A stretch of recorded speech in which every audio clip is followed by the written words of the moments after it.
Franck Alizio, député RN des Bouches-du-Rhône, conseiller de Marine Le Pen, est avec nous. Bonjour Franck Alizio. Bonjour. Merci d'être là. Bon, comment est-ce que vous jugez les premiers pas de Gabriel Attal à Matignon ? Alors là, il n'y a même pas de premier pas. C'est juste la nomination, enfin, le bon plaisir du président de la République, ce qui est normal sous la Ve République. La jeunesse... Le bon plaisir du président de la République ? C'est une nomination discrétionnaire, la nomination du Premier ministre.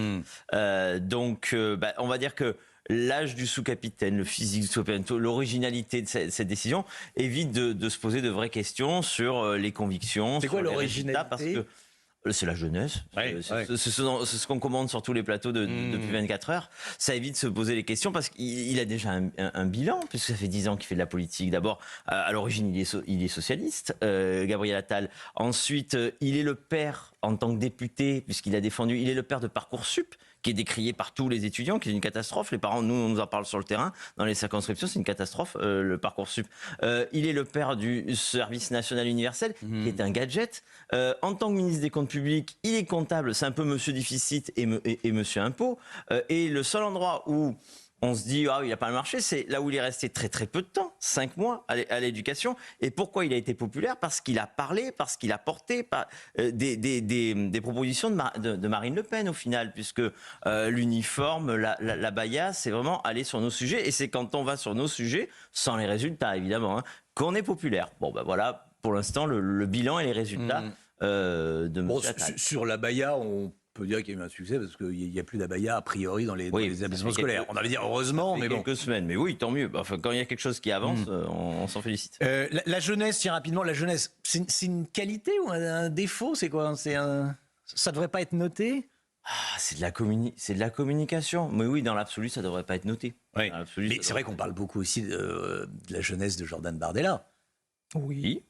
Et du président de la République, d'ailleurs. Et accessoirement du président de la République. Le plus jeune président de la République et le plus jeune Premier ministre. Bon, à propos de Jordan Bardella, Gabriel Attal est présenté comme l'arme politique anti-Jordan Bardella. À quelques mois des européennes, on votera le 9 juin prochain. Est-ce qu'au RN, vous vous sentez menacé ? On trouve à minima qu'il y a une confusion, en tout cas dans l'interprétation, parce que je sache, et je parle sous le contrôle du plateau, pour l'instant, Renaissance cherche encore une tête de liste aux européennes. En tout cas, il patauge, ça ne se bouscule pas au portillon. Mais il y avait quelque chose de très simple pour affronter Jordan Bardella, c'était d'être la tête de liste aux européennes de Renaissance. Donc Gabriel Attal, s'il voulait vraiment qu'il y ait match, il fallait qu'il aille. Ah ben oui, mais c'est pas une nomination, c'est une élection. C'est plus ennuyeux. C'est 6 mois de combat. Personne ne veut aller face à Jordan côté Renaissance aux européennes. Donc voilà, là il va être Premier ministre, il va pas être tête de liste aux européennes. Mais puis s'il veut faire campagne depuis Matignon, eh bien il fera campagne depuis Matignon. C'est pas, les moyens de Matignon et les moyens de campagne c'est différent, mais bon peu importe. Ouais. Mais nous on est tout à fait prêts on n'a pas, Jordan. Mais il est plus difficile à affronter qu'Elisabeth Borne à Matignon en tant que leader de la majorité, notamment sur les thèmes. Vous en parliez vous-même, la baya à l'école, le retour de l'autorité, il l'assume. Après, on verra les résultats. Dans les paroles, dans les discours, le thème est là. Hier, il a parlé de la France qui se lève tôt. Ça parle à tous les électeurs de Nicolas Sarkozy pour l'instant, et à tous les électeurs de droite, la France qui se lève tôt, qui bosse. Oui, sauf que dans 6 mois, un Premier ministre, on demande des résultats, on demande des réalisations. Pour l'instant, il parle, il parle. Mais parler comme Marine Le Pen et agir comme Marine Le Pen, c'est différent. Jordan Bardella, lui, a écrit que c'était une popularité sondagière de Gabriel Attal. Vous pensez que c'est une popularité de carton, que ça va s'évanouir, que ça va faire pchit ?